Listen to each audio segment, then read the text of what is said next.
I want to talk to you a couple things. I feel like I know you even though I don't know you, and we worship together. Can you hear? I think it is. I hope it is. That's awesome. Thank you.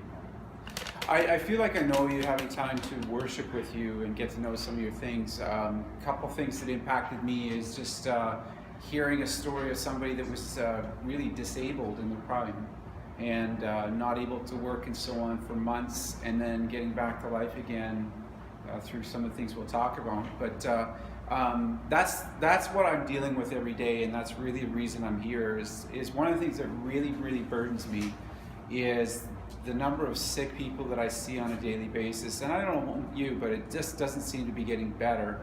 As a nation, we seem to be getting worse and worse. And more cancer, more heart disease, more every disease, more disability. It seems like the enemy has really come against people in general, that we're the sickest ever on this planet, and then especially Christians. And I think today in our Christian churches that I think speakers and pastors are afraid to teach on healing with any authority, because if you pray for someone to get well and they don't and they die, or it's somebody's child or somebody's spouse or whatever, what do you do with that person after? And it really rocks the foundation of your beliefs. I met Al. I was in the what's the name of the store? Not Food Basics, Farm Boy. It's in my plaza, and I was coming out of one section, and I'm behind this guy, and he's walking so slow, and I'm thinking, oh, I'm in a hurry. I've just got a few minutes before I get to the office. I need to get there quickly. How do I get around this guy that's walking slow and do the quick pass and get around him? And so I managed to navigate around him, and then I got partway down the aisle, and I stopped in my tracks, and life is not about me. And it's not about my needs, and God really pricked my heart. He needs help. And sometimes we get rejection. Sometimes people don't hear what we say. But all I did is I turned around, walked back, and I just gave Al a card. I said, I'm a chiropractor. I'm in the plaza here. You need help. This is the kind of thing that I do. I can help people. And so I turned around, gave him the card, walked away. Well, he came to my office. It was actually a couple months later. Apparently he knows some of my patients and so on, and they made the connection. So he's just begun his journey. But you know, it bothers me, burdens me to see how broken people really are, and coming out of that. And then I'll just share a little bit of my story, because I'm a son of a Baptist pastor. So my dad's an independent Baptist preacher. And one of the challenges is in Baptist circles, especially independent Baptist circles, I don't know we've got a very diverse group, I perceive, right? In different faiths and backgrounds and so on. But one of the challenges is I was taught that, you know, healing isn't necessarily for today.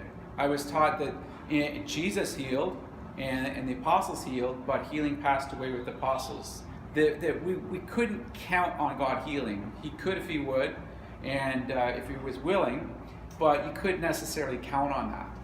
And so it was just different, and that the healing wasn't a guarantee in the atonement. And so that was my background. But you know, my family's really gone through the mill when it comes to physical suffering. And I think this is why. My older sister, Ruth, I never knew her. She lived 3 days after she was born, premature birth, and passed away.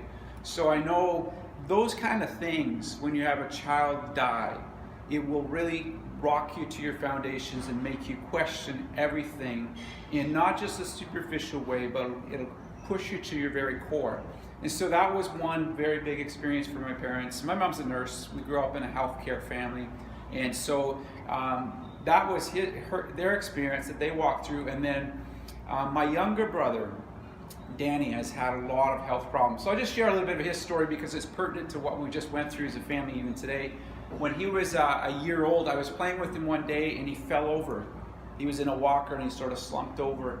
And I thought, I did something, I hurt my brother. And then my mom came over, and next thing you know, both my parents are in the car, and the car's peeling out of the driveway, and then my mom's doing CPR on the way to the hospital. And it turns out Danny has a heart problem, a congenital heart defect. And so out of that, at a year and a half, I guess it was, he went through heart surgery. And here he is, the doctors are saying, and this is the thing I really want you thinking about today, what do you do when you get bad news from your doctor? What do you really believe when you're getting doctors that are saying, I don't believe your child's going to live? We don't believe, we cannot give even 0% chance, we cannot give any even 10% chance that he will live. And what do you do when you're in situations like that? How do you pray? How do you cry to God for that? Well, they prayed and they cried to God, and you know what? Danny lived. It was a utter supernatural miracle that he lived, because the doctors were not expecting him to live. And here's the thing too, is what do you do when your two Christian parents that are fighting for your child at the kid's hospital? Because it was emergency surgery all the way from Regina to Toronto for that surgery. And then here he is, they've gone through this surgical procedure, or about to, and they get to know other parents there, and one child, Christian parents, dies, and one child lives. Why is that? Right? What do you do in situations like this? I just put a few verses up there. These are all from Psalm 91. Right? And really the question I have for you is, what are you really trusting in? That's really the foundation. Those who live in the shelter of the Most High will find rest in the shadow of the Almighty. I used to be a Brinks guard in school and university. And so I would come home and I'd work in downtown Toronto, and the arrow that flies by a day, and however that goes, if some of you are familiar with Psalm 91, I got to know that psalm really, really well, right? Your trust. What are you trusting in? So Danny had the first surgery then, and then the second one was, if I can get this working here, he was 8 or 9 years old, and his heart had grown, but the scar tissue did not. And so he had another life-threatening period. It was another crisis again. And so wasn't sure if he was going to live. And he had lots of challenges after that surgery and before that surgery. But, you know, my parents, again, they put their trust in God as their salvation. And this is the whole thing, too, is you're going to be faced with health challenges. What do? Do you just pray and hope for the best? Do you go see a doctor or not go see a doctor? Do you see a doctor that believes, that doesn't believe? What's your foundation? Right? And so they didn't put their trust in the doctor. They prayed for the doctor, right? But they put their trust in God, and he lived. And then a third surgery. He's 13 years old. He has a closed heart surgery because the valve's too small, and that didn't work. And then a year later, he's under the knife having open heart surgery a third time. And even more challenges after that surgery, but he lived, right?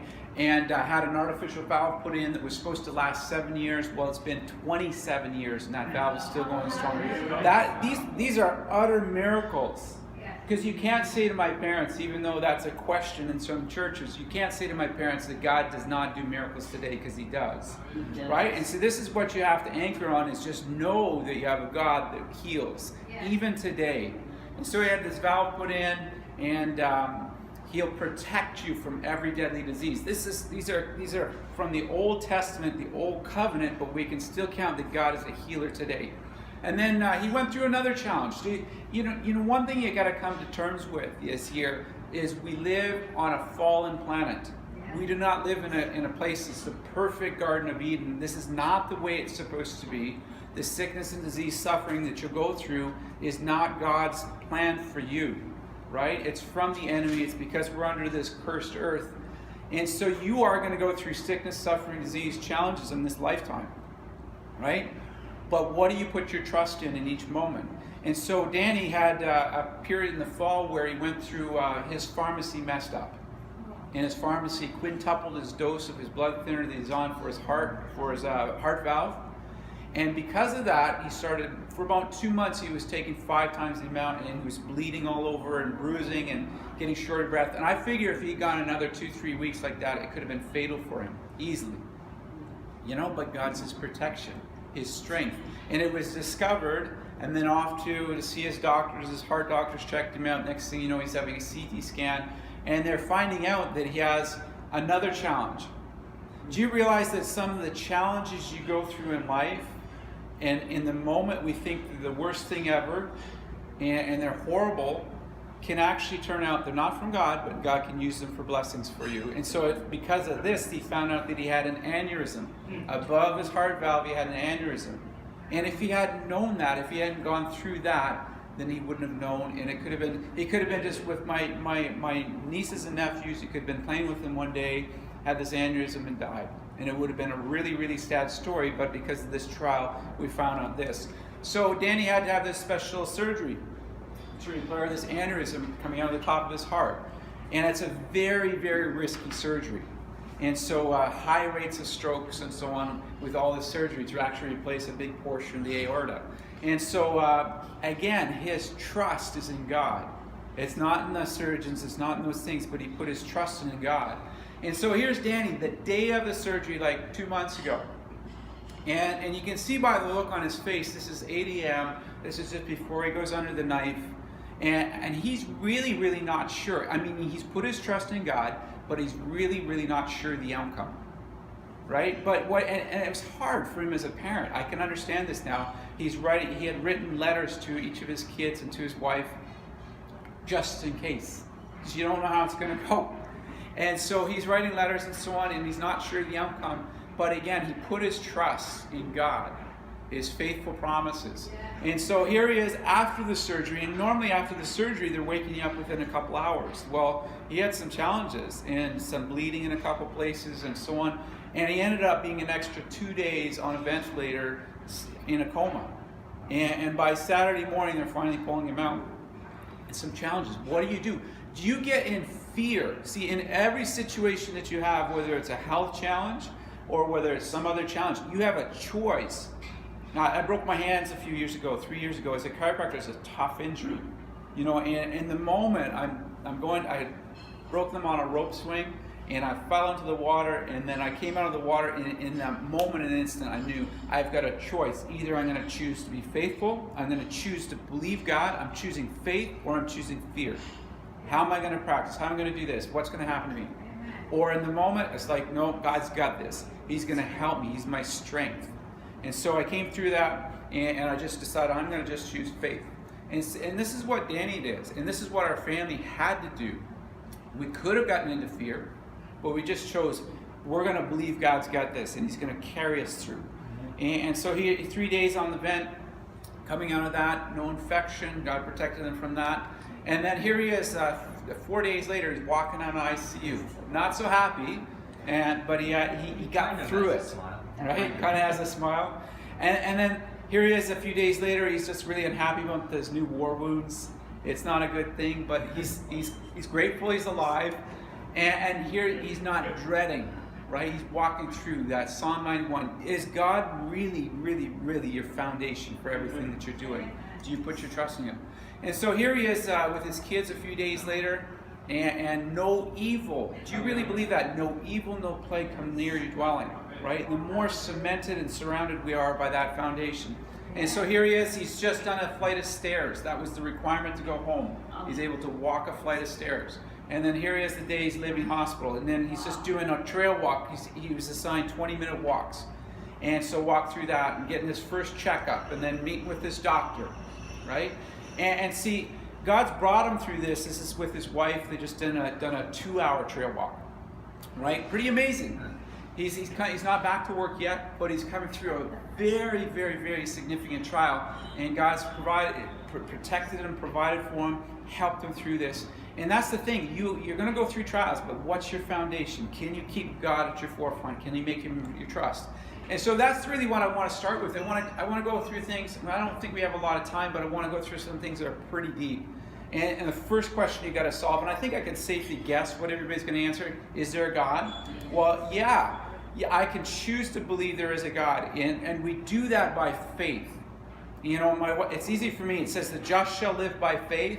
My wife's name is Faith, so I got that covered, right? And so, but that's the thing is the just shall live by faith. Everything you get salvation by believing God.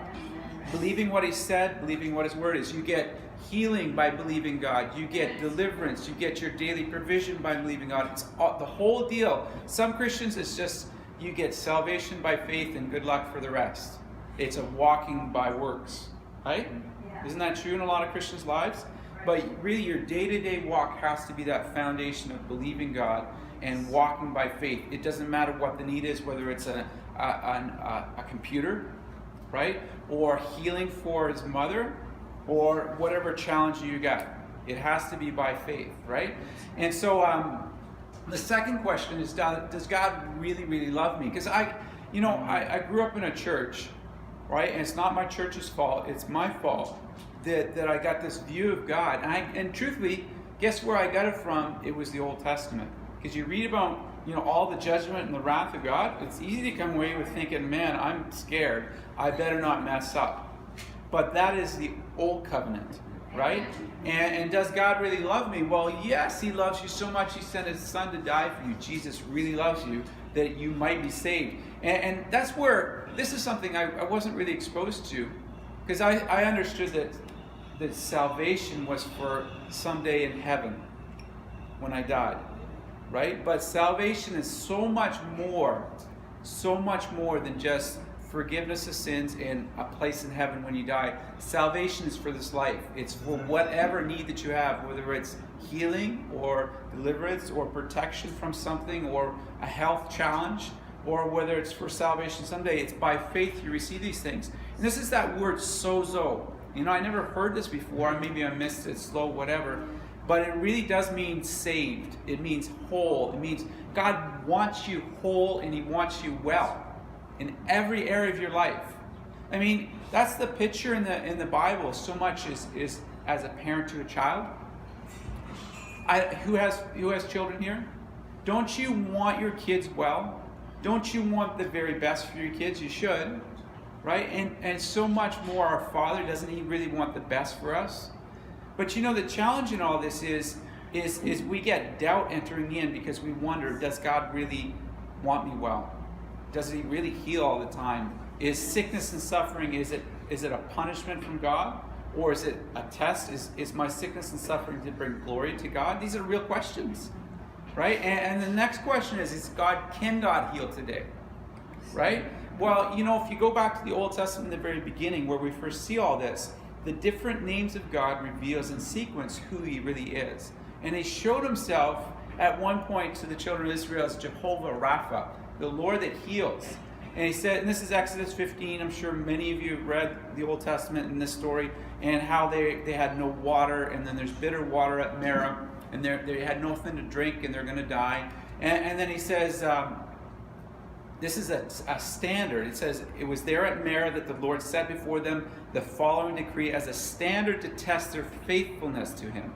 He said, if you will listen carefully to the voice of the Lord your God, do what is right in his sight, obeying his commands and keeping all his decrees, then I will not make you suffer any of the diseases I sent on the Egyptians. Hey, in the Old Testament, God did send disease on people, right? We have to come to that understanding. That's what he did to steer people. For I am the Lord who heals you. And so here he is, he's revealing himself in a new way to people, to the children of Israel. He's saying, I'm your God, your healer. This is what I do. This is the nature of who I am, right? And then it says in reference to this, in other parts of that whole journey in the wilderness, it says in Hebrews, in the New Testament, it says, don't harden your hearts. Listen. And here's the whole thing in all this is God's revealing himself in new ways to you, right? Have a soft heart, listening heart. And you have a choice in every moment whether to believe God or not to believe God, right? And you gotta hang an anchor on what his word says. When you're getting bad news from your doctor that you're going to die, number one, most Christians, what do they do when they get bad news that they're going to die? Right? Don't we do that? Aren't we? Or is something bad or bad test result from our doctors? Well, what is this is what our doctor says. Who's he? Who's she? Well, this is what God's word says about me. What am I going to choose? Fear? Am I going to choose faith? Am I going to choose what man says? Or am I going to choose what God says? Because that's everything. That is everything in the Christian walk. That is everything for you to get well. This is what you need to do. And so you got to be very careful because the enemy can come in and steal that word. And hardness of heart, unbelief can steal that word too. And it talks about an evil heart of unbelief. Even though they saw the miracles of God. One of the things my coaches did part of a group called Warrior Coaching. It's for business leaders and chiropractors. And one of the things they had me do a number of years ago is it's called Gilgal Stones. And they walked me through this exercise.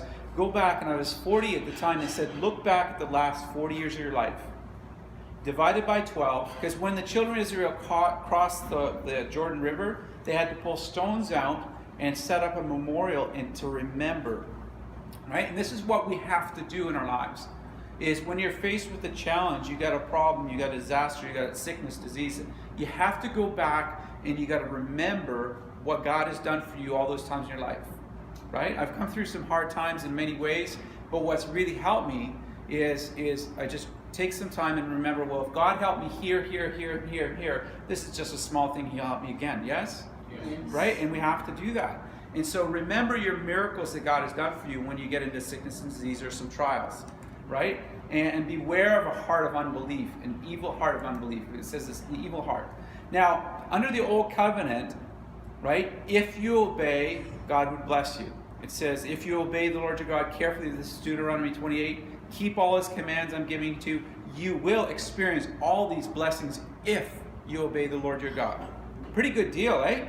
You get totally blessed in every area of your life because it says your towns and fields blessed, your children and crops blessed, offspring. The Lord will guarantee a blessing on everything that you have. That's a pretty good deal. We should sign up for that, right? But here's the thing: if you don't obey, and this is under the Old Testament, Old Covenant, and this is it. This is the part where I would say most churches and most Christians fail, is they stop here. And what happens is, if you refuse to listen to the Lord your God, do not obey all His commandments, all these curses will come on you. And we look at all the curses. There's a lot. There's like 2 paragraphs of blessings, and there's 2 pages of curses. And it's just, by the way, it's not just 10 commandments you have to keep. It's 668 or something like that. 700 or something. It's a lot of things you got to do perfectly if you're going to get all these blessings. And there's a lot of ways you can mess up to get the curses, right? Under the Old Testament, right? And so, and one of the things it says, the Lord will afflict you with diseases. And the Lord will strike you with wasting diseases, fever, inflammation. Anybody ever have a fever? Anybody ever have inflammation? Right? Do you know Morris Smell? I don't.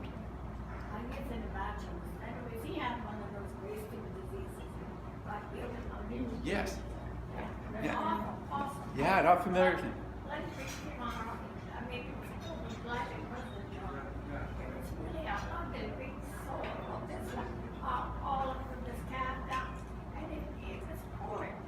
Worst thing I've ever seen. And apparently the flesh ate it. Crazy. It was awful.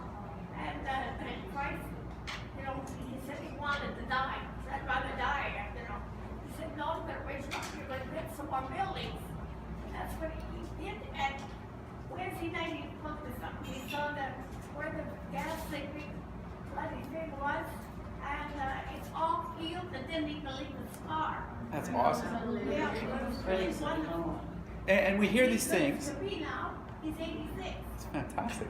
Wow. You know, that's like that wasting disease. I went down to think of it. Yeah, exactly. And that's the thing, in those moments when you have something serious that could take your life, right? This is the question I have for you, is there a big question mark? Is God going to heal me or not?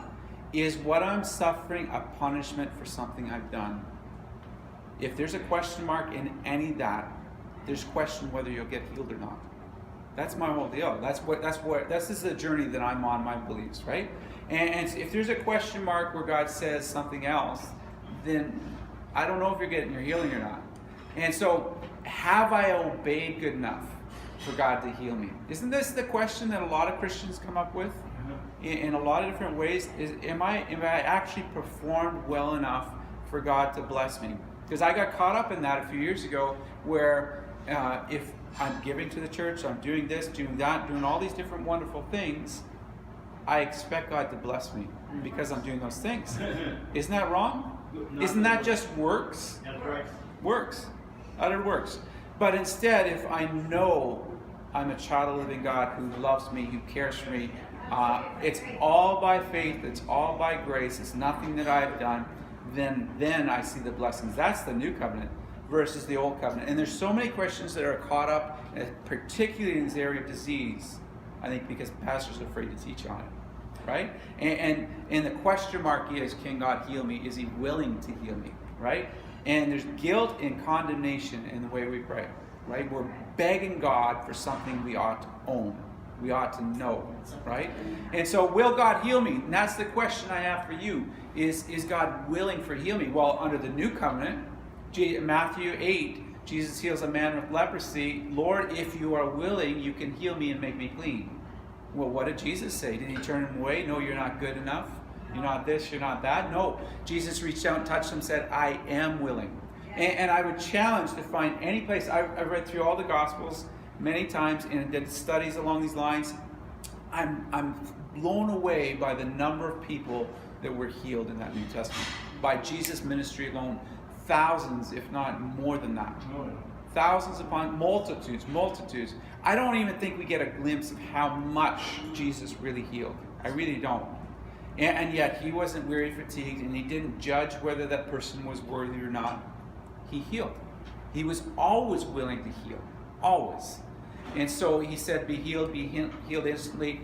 And everywhere I look in this New Testament, Jesus healed, and he healed all in abundance. This is Matthew 4:23, and he healed every kind of illness and disease. It doesn't matter whether you got a cold, or whether you got a headache, or you've got cancer, or you got a diseased spine, or you've got something else the doctors don't even know what it is. Jesus can heal it, right? You have to have that as a foundation too. It's not like the lights of heaven are going to go dim if you ask God for healing on this, right? You can count that God has more than enough. If he's God, if he created everything, can he help you with your problem? Yeah. Absolutely.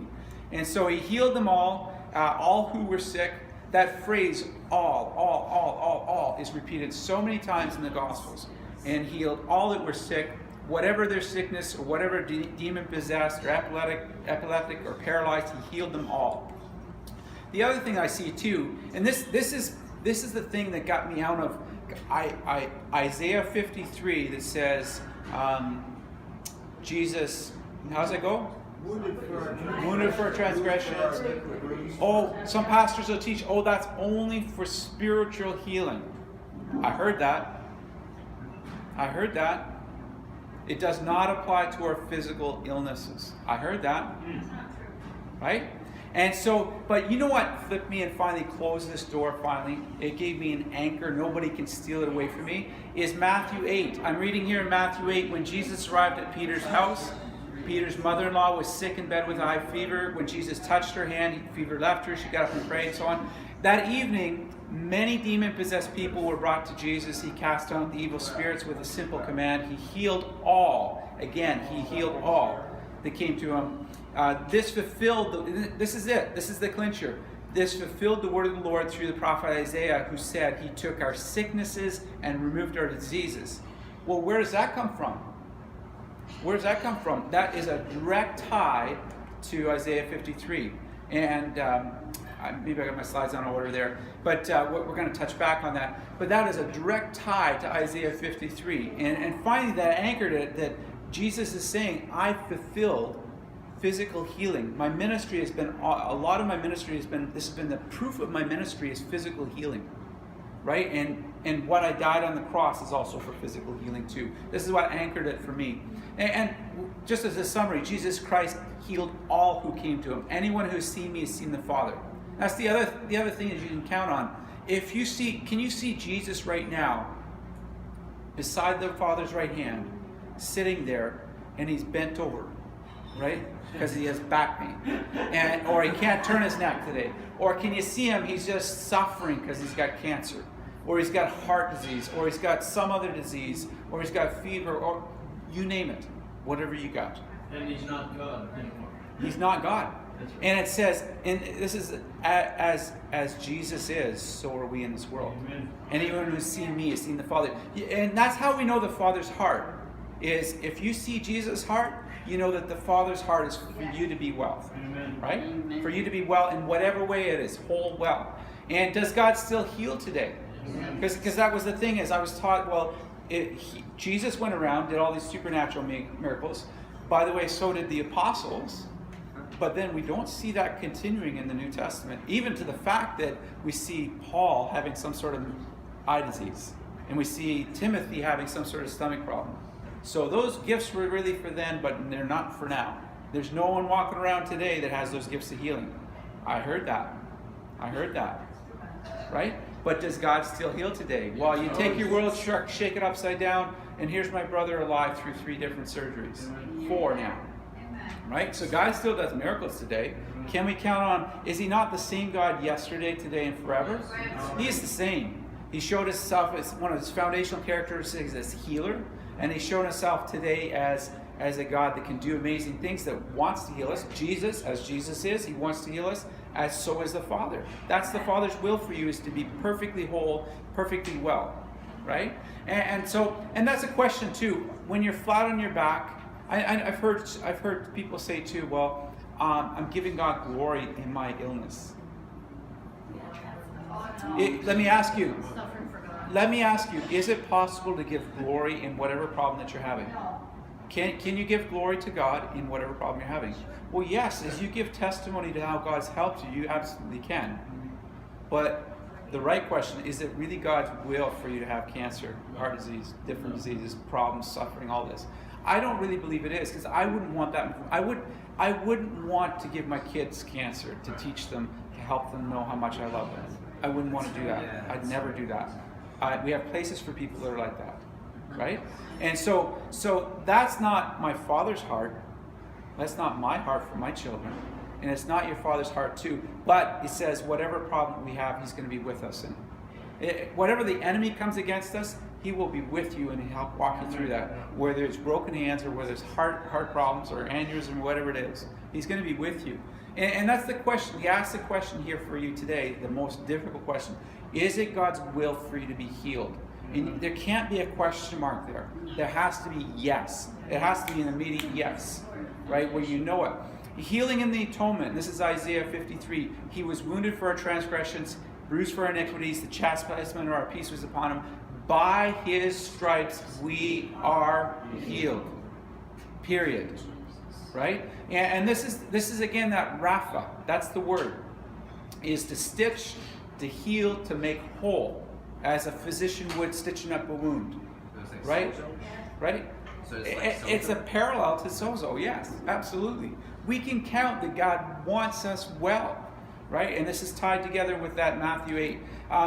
We are as Jesus. I touched on this. 1 John 4:17. As he is, so are we someday when we die. Do you need healing when you die?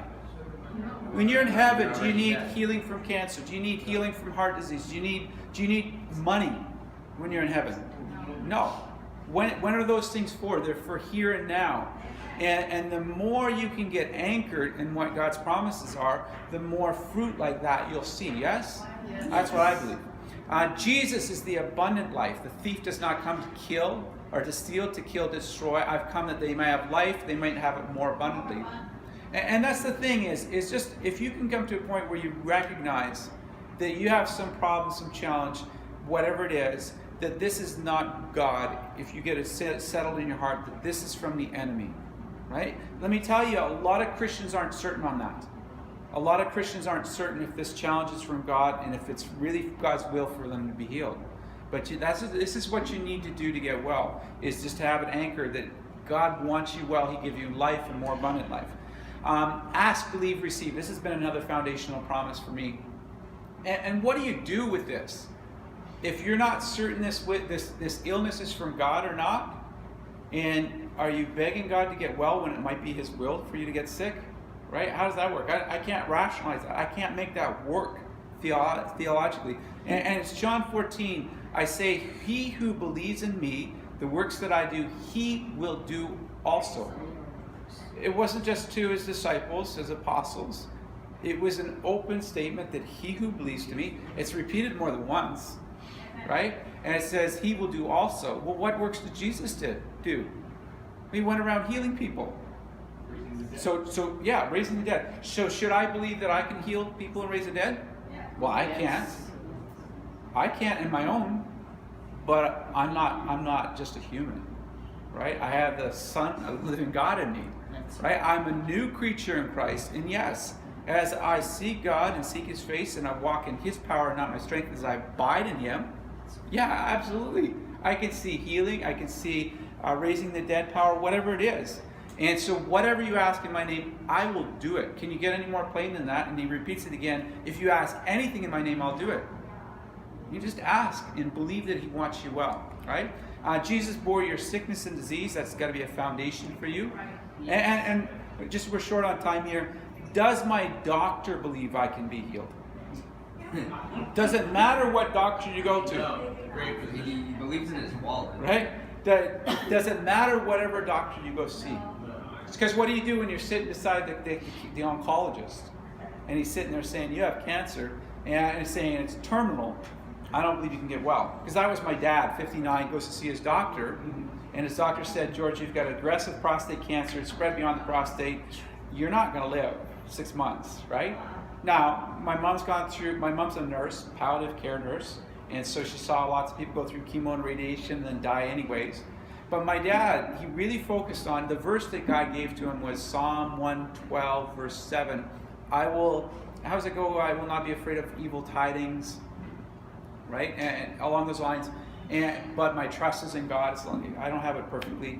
But he really anchored on that. When you get bad report, do you believe what the doctor says, or do you really focus on what God says? And that's what he did. And that was 13 years ago. No, it was 17 years ago, because my daughter's 17. They have a grandfather, right? And God heals today. He's able to do this.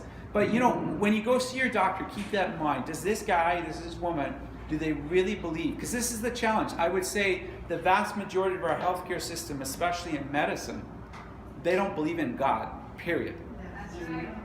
That's a trouble. You go see somebody that doesn't even believe that you're anything more than a bag of chemicals, that's a problem, right? And then if you are to get well, you got to get a bunch of chemicals in here, right? I have challenges with that. They do wonderful things, right? They saved my brother's life and so on. They help with that. But here's the thing is do you really believe as your doctor believes? Does your doctor really believe that it can get you well? Well, if they don't believe you can get well, why are you going to see them? That's a challenge, right? And so you just ask for wisdom. That's the number one thing is when you're going to see somebody, it's not, I had one lady, she came to me, she said, I believe I'm healed. I went to a prayer meeting on the weekend and the people prayed over me and I got a vision that I'm perfectly healed. It said, and she was going to stop care. She'd been partway under care and her spine had lots of challenges and she was sick and she had problems. And she said, I'm healed now, I don't need any more care. What do I do with that as a doctor, right? Right? Do I put my faith in the natural or the supernatural, right? Do you in the moments, do you rest and do you quit taking your pills? Do you quit doing this? Do you quit doing that? What do you do? Well, you have to act, this has to be a spirit-led thing. You can't just blindly, I'm healed now, right? This lady, I took her x-rays again. I took one x-ray, the next said, great, if it's healed, let's celebrate that together, right? And I really believe that sometimes God will heal you in the moment, and it'll be a complete supernatural, whole, made well, no tell. And sometimes it's a process. And sometimes God will lead you to people, right, that will help you along that way, right? And you just have to have that spirit of hearing and understanding, and you need to pray and wait. Right? And so this is what the challenge is does your doctor believe you can get well? Does it matter what your doctor believes? I believe it does. And pray for your doctor. Pray for your doctor for wisdom. Pray for your doctor that they will understand, that they will pray that God will guide their hands. This is what we had to do as a family over the surgeon with Danny is pray that he gets well, pray that guidance for the surgeon, all this kind of stuff. And pray that he's protected from adverse effects of all these things. And that's your foundation, right? Here, as a chiropractor, one of the foundational things I have is God created us, number one. And that he didn't create junk. He made us well. He made something so amazing. It says in Psalms, you are an incredible creation, marvelous. His workmanship in you in the womb was marvelous. Right? And he did something so amazing in creating all of us. If you can understand, the more I study this human frame and this body, the more I'm amazed at how much, what God has done. And I'm amazed at how little we really know. Right? And what heals us is God's supernatural power inside of us. And guess what the connection from the brain to the body is? It's through the spine. And it's through the spinal cord. A lot of people will look at the chiropractor and they say, chiropractic's for back pain. If I have pain, I'll go see my chiropractor. Sure, that's one level, and that can help, right? But after 20 years of practice, And my focus in practice is taking a spine that's crooked and making it straight, structural correction. So not just relieving some symptoms, but to get at the root causes of why it breaks down, the degeneration. The whole thing is if your spine is crooked or misaligned, it's going to wear and tear, osteoarthritis, break down over time. And so my whole focus is correcting the spine, but now after 20 years of practice, I've really got a deep understanding and respect that the brain connects through the spinal cord, and if we can get the spine as healthy as it can be, that the body is as healthy as it can be, because God put that healing power inside you, right? And all the healing for your body passes through the spinal cord, and in a healthy spine, you don't have any pressure on the spinal cord on the inside. And as soon as we get a misaligned spine, we start to see breakdown in the spine or arthritis, and then we start to see pressure on the nerves, less healing for the body. And then we grade the breakdown of the spine by stages. Phase 1 is where they're stretching the cord. Phase 2 is where we start to see the disc herniations, those kind of things. It's just wear and tear in the wrong position, right? And that's why I really believe everybody should be taking care of their spine as a lifestyle for their entire life, because if it's in the wrong position, it breaks down eventually, right? And it really affects your health and healing. And advanced stages of breakdown, where you got damage at many different levels, and you get less healing for the body. And then the final stage is where the spine is fused or collapsed. And that's the challenge is that a lot of people, my own grandfather too, he died at 50 after back surgery. From something that's preventable, all correctable, but he didn't know. And the spine had broken down through stages, got to a point it actually crushes the nerves on the inside. And that's the challenge. And this is one of the reasons why I'm here is, as a Christian doctor, if I can come alongside a person, help them understand that you are supposed to look a certain way structurally, and for the body to heal, it has to happen this way structurally, right? And for you to get well, you have to be taking care of that spine in a stewardship model. This is sort of what I teach my patients. But I wanted today to really be the main focus of that, to be healing and focusing on, do you want healing in your body like this, the one on the left? Or do you want it to be like the one on the right? Is basically what it comes down to. Do you want full healing for your body or not? That's a chiropractor's message, and then as a Christian's message, what's your trust really in? They do not fear bad news. They confidently trust the Lord to care for them, right? And that's from Psalm 112 in that section there. And this is the last slide here. Jesus Christ healed all who came to him. And that's just my message to you is go to God with whatever your problem is. And the second message is your Father really wants you well. All right? That's all I want to say for today. Thank you very much for listening. Thank you to Al for inviting me. Very kind. If I can be of any help to you, I'm in Orleans. I'm a chiropractor in Orleans, probably far for some of you. And if we have a network of chiropractors here in the Ottawa area, if I can be of assistance to you in finding somebody in your area, I'd love to be able to give you a card for a checkup and encourage you to check your spine. If I can be of assistance to you in any other way, let me know. All right? Thank you. Thank you.